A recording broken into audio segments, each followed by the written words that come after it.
Hello प्यारे साथियों, आप लोगों को पता है कि पिछली क्लासें जो है हमने ली हैं आप लोगों के साथ, और आज उन्हीं क्लासों के लिए हम आप लोगों के लिए लेके आए हैं प्रश्नों की एक ऐसी श्रृंखला जिसको करने के बाद आप लोगों को यह एहसास हो जाएगा कि वास्तविकता में प्रश्नों की संख्या आपके परीक्षाओं में कैसी रहने वाली है। तो बेटा जैसे कि क्वेश्चन हमने आप लोगों को इस श्रृंखला में बना के दिए हैं, वैसी ही श्रृंखला में क्या है आपकी परीक्षा में ये क्वेश्चनों की संख्या रहने वाली है। बच्चा आप हमारे साथ लगातार जुड़े रहिएगा। मैं आपको ये विश्वास दिलाता हूं कि इस सेशन में आप लोगों को इतना मजा आने वाला है कि आप लोग कहेंगे कि वाह सर, क्या जो है आप लोग हमारे लिए सीजन लेके आए हैं। तो ये क्या है सेशन आप लोगों के लिए मैं लेके आया हूं।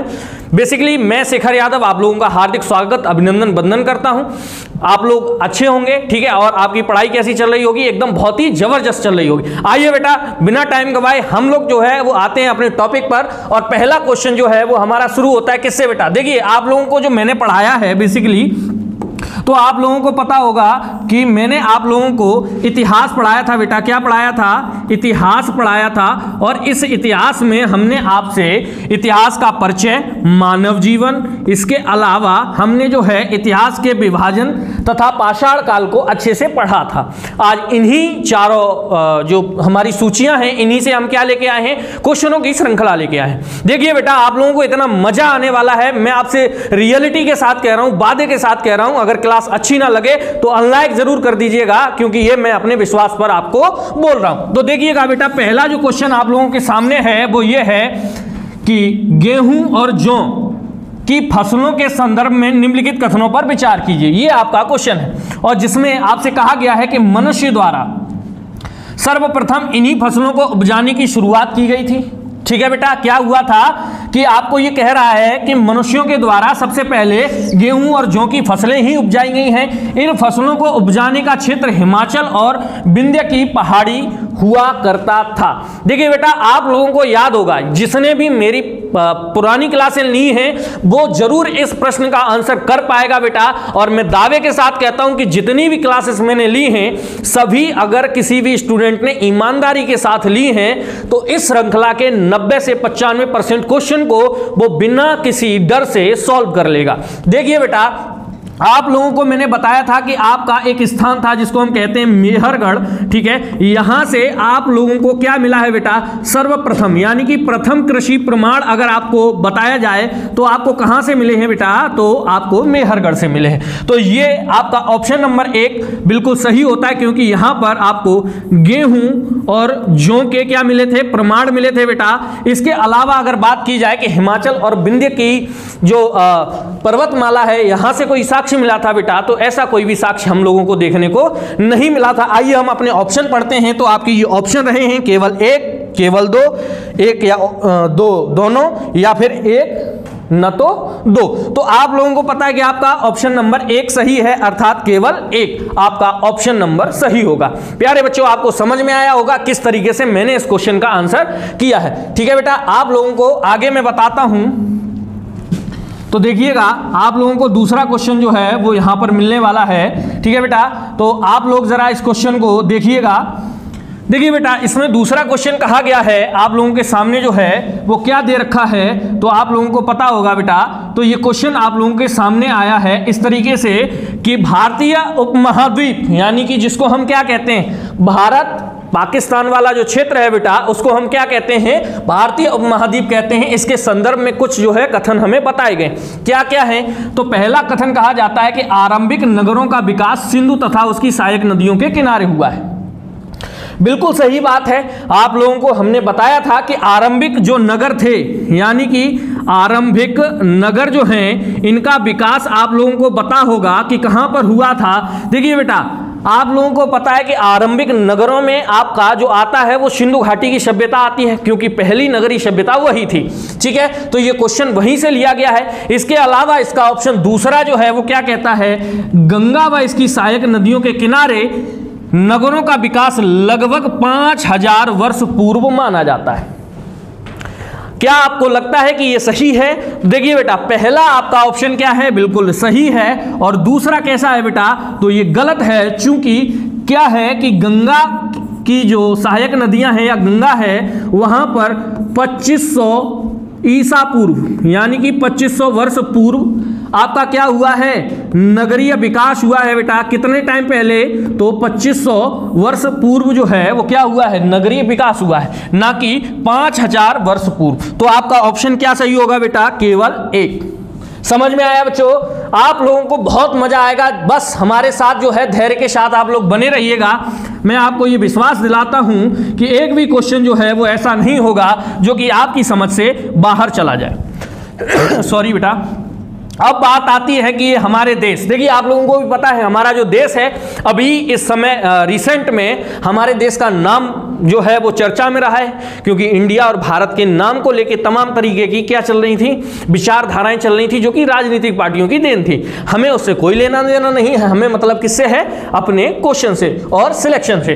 तो इसमें कहा गया है बच्चा, इसमें कहा गया है आपसे कि लगभग 2500 ईसा पूर्व में उत्तर पश्चिम की ओर से आने वाले ईरानियों तथा यूनानियों ने सिंधु को हिंदोस कहा अथवा इंदोस कहा। देखिए बेटा, इनके यहाँ पर सा का प्रोनाउंसिएशन जो है वो किस तरीके से होता था, हा के रूप में होता था, इसलिए इन्होंने सिंधु को हिंदू कहा। क्या कहा बेटा, सिंधु को हिंदू कहा।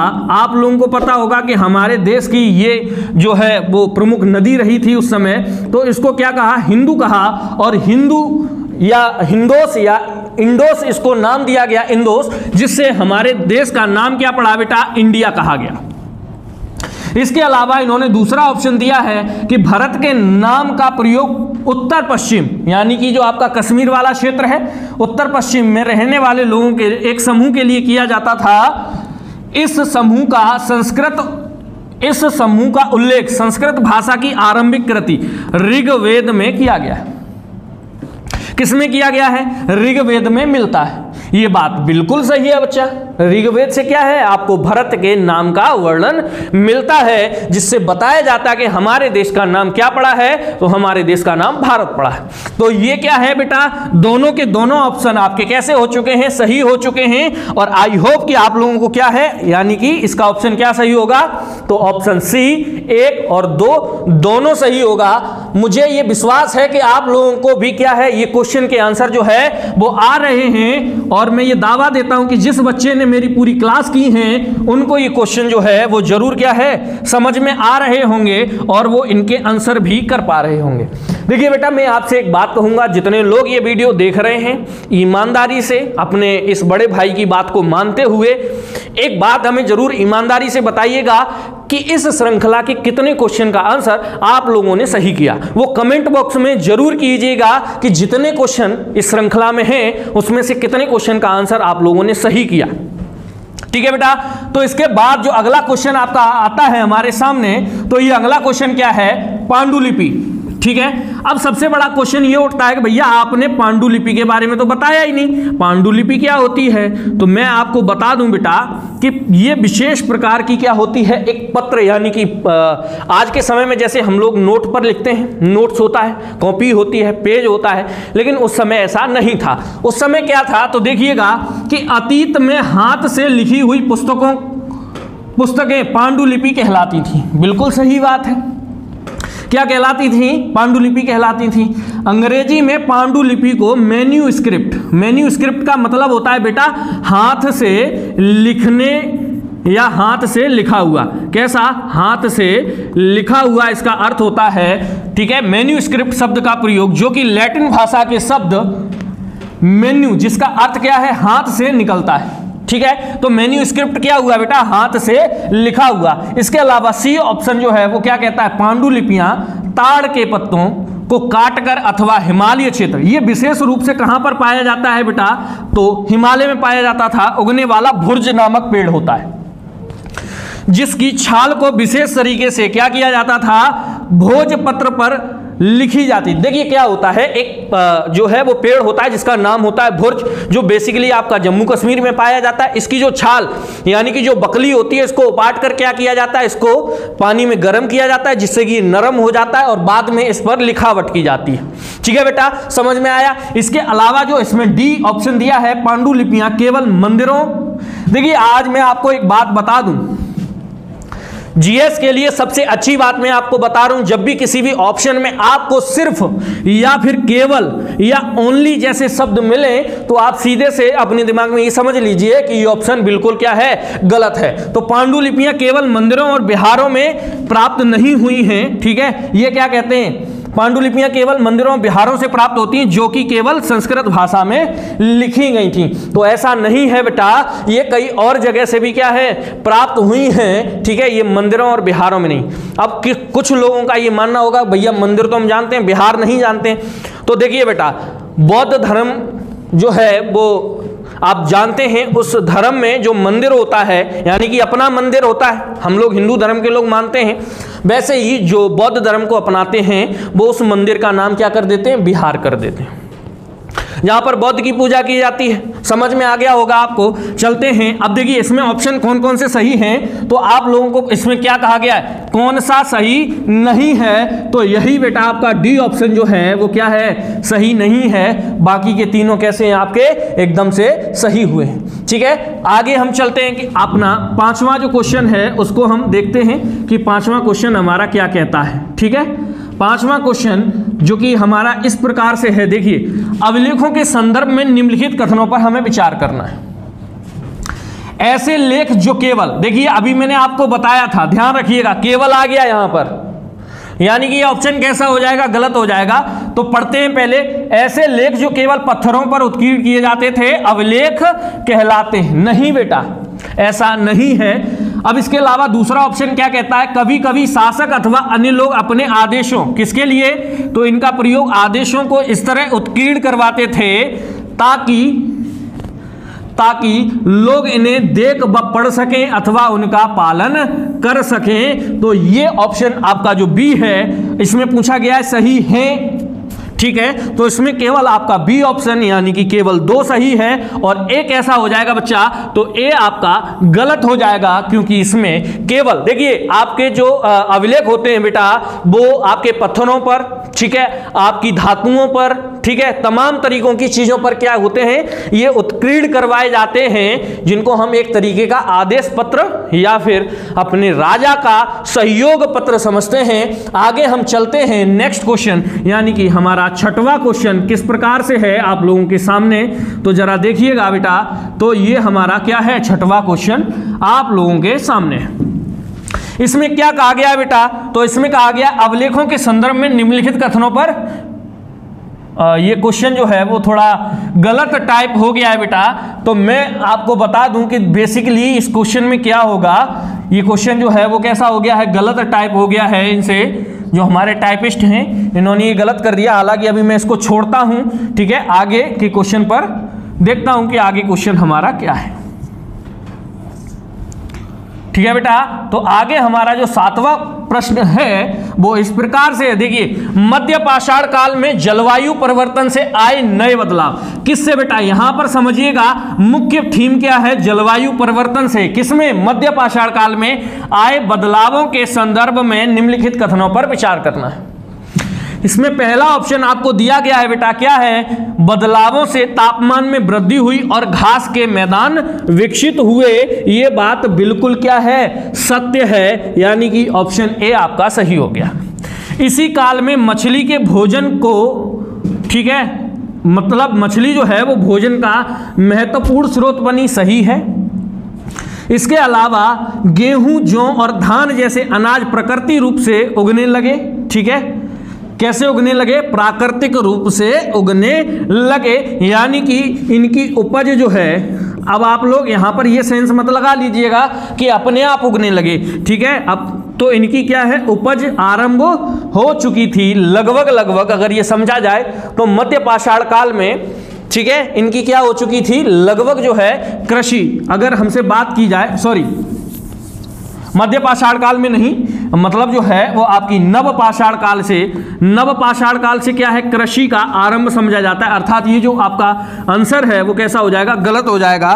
तो हमारा आंसर कौन सा होगा, ठीक है, तो हमारा ऑप्शन जो है वो सही कौन सा होगा बेटा, तो हमारा ऑप्शन जो है वो इसमें ऑप्शन जो है वो थोड़ी मिस्टेक है, ठीक है। तो ऑप्शन हमारा सही होगा 1 और 2, ठीक है। बाकी का 3 क्या है, ऑप्शन गलत है, ये थोड़ी सी मिस्टेक है आपके ऑप्शन में। ऑप्शन क्या सही होगा, 1 और 2। आते हैं हम अगले क्वेश्चन यानी कि 8 नंबर पर, ठीक है। देखेंगे बेटा किस प्रकार से हमारा 8वां क्वेश्चन जो है वो हमसे क्या कहता है। अब आ जाइएगा 8वां क्वेश्चन, इतना धमाकेदार है बच्चा कि आप लोगों को क्या है एकदम से मजा आ जाने वाला है। आइए तबाही मचा दीजिए, एकदम धुआं से धाड़ कर दीजिएगा, सेशन को आग लगा दीजिएगा बिल्कुल। तो इसमें क्या है, सूची को सुमेलित करना है। और कैसे सुमेल करना है, तो आपको यहां पर डेट दी गई है, इस डेट को क्या है आपको मैच करना है। तो पुरा पाषाण काल जो है वो सबसे प्राचीन समय रहा है बेटा। तो आप लोगों को मैं बता दूं कि इसका मेल जो है वो किससे होगा, ऑप्शन नंबर 2 से होगा, क्योंकि 20 लाख वर्ष से कितना 12,000 वर्ष पूर्व तक आपका क्या रहा है, पुरा पाषाण काल। मध्य पाषाण काल की अगर बात की जाए तो मध्य पाषाण काल आपका रहा है 12,000 से 10,000 पूर्व तक। अगर इसके अलावा बात की जाए आपके उत्तर पाषाण काल की, यानी कि इसको ही हम क्या कहते हैं, नव पाषाण कहते हैं। क्या कहते हैं मेरे लाल, तो नव पाषाण कहा जाता है। और इसका लिंक हम किससे करेंगे, ऑप्शन ए से और ऑप्शन सी का ऑप्शन 4 से। तो हम देखते हैं कि ए किसमें है 2, ठीक है, और बी वाला जो ऑप्शन है यानी कि हमारा जो 1 है उसका मिलन किससे है, डी से। तो जिसमें देख लीजिएगा कौन सा ऑप्शन आपका सही होगा। तो 1 का 2 इसमें है, इसमें भी है, इसमें भी है, ठीक है। अब इसके अलावा हमें देखना क्या है, तो देखना है हमारा बी ऑप्शन, ठीक है। तो बी ऑप्शन हमारा किससे मिलता है जाके, तो वो 3 से मिलता है। इसके अलावा हमारा सी ऑप्शन 4 से मिलता है, अर्थात हमारा ऑप्शन सही कौन सा होगा बेटा, option number A correct answer आपका होगा, ठीक है। आते हैं हम अपने नेक्स्ट जो क्वेश्चन है हमारा, अगला जो हमारा प्रश्न है इस पर हम आते हैं आपके सामने, ठीक है। इसमें क्या कहा गया है गुरुजी, तो निम्नलिखित कथनों पर विचार करना है। इसमें कहा गया है कि पुरा पाषाण काल, मध्य पाषाण काल, नव पाषाण काल, ठीक है। उपयुक्त में से क्या है, किस काल के औजारों को माइक्रोलिथ अथवा लघु पाषाण कहते हैं। माइक्रो मीन्स मतलब होता है छोटे छोटे पत्थरों से। किससे होता है बेटा, छोटे छोटे पत्थरों से। या लघु का भी मतलब क्या है, छोटे छोटे। तो आपको पता है बेटा, ठीक है, आपको क्या पता है, तो गुरुजी मुझे ये पता है कि आपका जो नव पाषाण काल यानी कि ऑप्शन सी है या 3 है, ये क्या है, बिल्कुल सही ऑप्शन है गुरुजी। क्योंकि आपको पता होना चाहिए कि आपका पुरा पाषाण काल में कौन सा पत्थर यूज हुआ था, तो आपको पता होगा। तो आपका ऑप्शन मैं बता दूं तो यहां पर क्वार्टजाइट, कौन सा पत्थर बेटा, तो क्वार्टजाइट। यहां पर आपका चर्ट कौन सा था, तो चर्ट नाम का था। और यहां पर आपका क्या था, लघु पत्थर यानी कि छोटे छोटे पत्थर, लघु पाषाण, ठीक है। इनको ही हम क्या कहते हैं, चमकीले पत्थर भी कहते हैं। चर्ट को कैसा कहते हैं, चमकीले पत्थर, ठीक है। आई होप कि आपको ये बिल्कुल क्वेश्चन समझ में आया होगा। चलते हैं हम अपने नेक्स्ट क्वेश्चन की तरफ बेटा, किसकी तरफ, नेक्स्ट क्वेश्चन यानी कि 10 नंबर पर। अब यहां पर हमसे कहा गया है हुंगी के संदर्भ में निम्नलिखित कथनों पर विचार कीजिए। हुंगी से पुरा पाषाण युग के कई साक्ष्य प्राप्त हैं। बिल्कुल सही है बेटा। यहां से प्राप्त अधिकांश औजार बलुआ पत्थर से क्या है, बलुआ पत्थर से बनाए गए हैं, ठीक है। निम्नलिखित में से कौन से सही हैं। देखिए बेटा, बेसिकली अगर बात की जाए हुंगी, आपका ये आपका एक पाषाणिक स्थल है और ये बेसिकली कहां पर है, तो आपका कर्नाटक में। कहां पर पड़ता है, कर्नाटक में पड़ता है। और यहां पर किस तरीके के पत्थरों का प्रयोग होता है, बलुआ पत्थरों का। यानी कि आपके एक और 2 ऑप्शन क्या है, करेक्ट हैं। नेक्स्ट क्वेश्चन पर हम आते हैं जल्दी से। तो हम अपने क्वेश्चन पर आते हैं, किस पर, 11 नंबर। इसमें क्या कहा गया है, भारत में शुतुरमुर्ग के साक्ष्यों के संदर्भ में निम्नलिखित कथनों पर विचार कीजिए।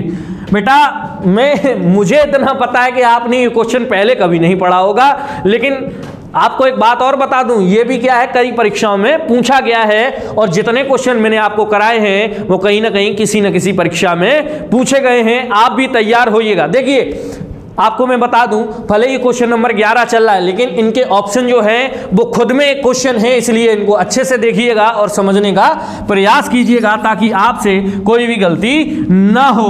तो देखिएगा, पहला ऑप्शन है भारत में शुतुरमुर्ग होने के प्राचीनतम प्रमाण जो है वो नवपाषाण से मिले हुए। कहां से मिले हैं? सॉरी दोस्तों, ठीक है, नवपाषाण युग से मिले हैं। दूसरा ऑप्शन आंध्र प्रदेश के पटने, ये जगह है पटने नामक पुरा स्थल से शुतुरमुर्ग के अंडों के अवशेष प्राप्त हुए हैं। इसके अलावा ऑप्शन नंबर 3 है प्राग ऐतिहासिक काल में शुतुरमुर्ग के अंडों के छिलकों पर चित्रांकन। ये चीज ध्यान रखिएगा, मोस्ट इंपॉर्टेंट है, छिलकों पर क्या हुआ है? चित्रांकन हुआ है, जिसके प्रमाण इनको जो है वो देखने को मिले हैं बेटा। देखिए, ये आपका ऑप्शन गलत है, ऑप्शन नंबर बी भी आपका क्या है? गलत है, क्योंकि इनके प्रमाण हमें देखने को नहीं मिलते हैं। दूसरी चीज, जो ये पटने नामक स्थल है, बेसिकली बेटा ये आपके महाराष्ट्र में है, ना कि आंध्र प्रदेश में है, इसलिए ये क्या है? गलत है। और ऑप्शन सही कौन सा है मेरे लाल? तो ऑप्शन नंबर 3 क्या है? केवल 3 आपका ऑप्शन सही हो जाता है। यहां से हमें क्या मिला है तो आपको बता दें, अंडों के छिलके, और क्या मिला है? अंडों के छिलकों पर चित्रांकन मिला है। आइएगा हमारे नेक्स्ट क्वेश्चन की तरफ मूव करते हैं।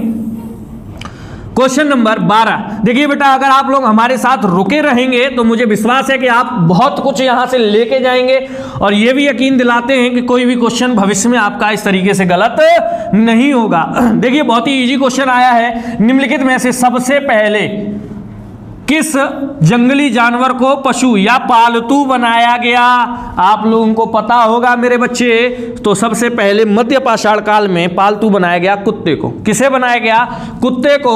ऑप्शन हमने आपका सही कर दिया है, सी। ठीक है, चलते हैं हम नेक्स्ट क्वेश्चन यानी कि 13 पर। यह क्वेश्चन थोड़ा सा अच्छा क्वेश्चन है। तो निम्नलिखित में से किन स्थलों पर पुरातत्वविदों को शुरुआती कृषकों और पशुपालकों के होने के साक्ष्य मिले? पय्यमपल्ली, हुल्लूर, ठीक है, मेहगड़ा, गुफकराल और बुर्जहोम। तो मैं आपको बता दूं मेरे बच्चा, ये पांचों के पांचों स्थल याद कर लीजिएगा।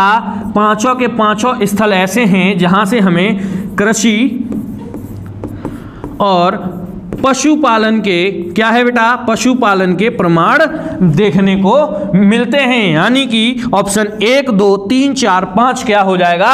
सही आंसर आपका हो जाएगा। ठीक है, आगे हम बढ़ते हैं मेरे बच्चा। ठीक है, इसमें क्वेश्चन दिया गया है, 14 नंबर क्वेश्चन है आपका आपके सामने, और फिर से हमसे कहा गया है कि गुरुजी सुमेल कीजिए। कैसा कीजिए? सुमेल कीजिए। आप लोग देखिएगा, मेहरगढ़ आपको मैंने बताया था ये कहां पर है, तो ये बलूचिस्तान में है, बलूचिस्तान में। ठीक है, कोल्डी हवा कहां पे है आपका? तो ये आपका यूपी में है। चिरांद कहां पे है आपका? बिहार में है। और गुफकराल आपका जम्मू कश्मीर में है।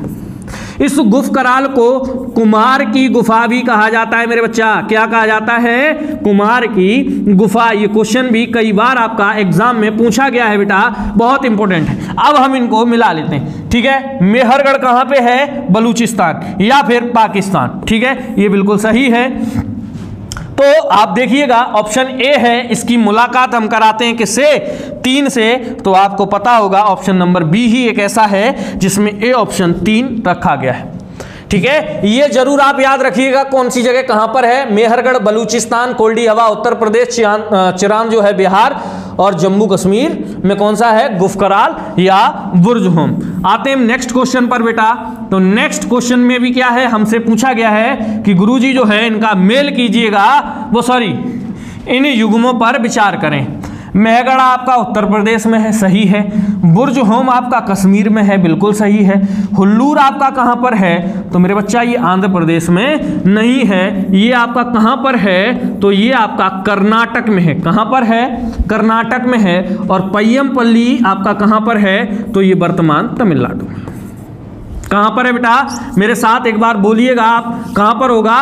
तमिलनाडु में। देखो एक बात आपको मैं बता दूं जो कि फैक्ट मैंने पढ़ा है, ये दो जो जगह हैं पय्यमपल्ली और हल्लूर, ये बेसिकली जो आपकी एनसीईआरटी है, एनसीईआरटी वो भी किसकी, क्लास 6 की, उसमें ये दोनों जगह आंध्र प्रदेश की बताई जाती है। क्योंकि आपको पता होगा कि आंध्र प्रदेश से ही टूट के निकला है आपका क्या, तेलंगाना।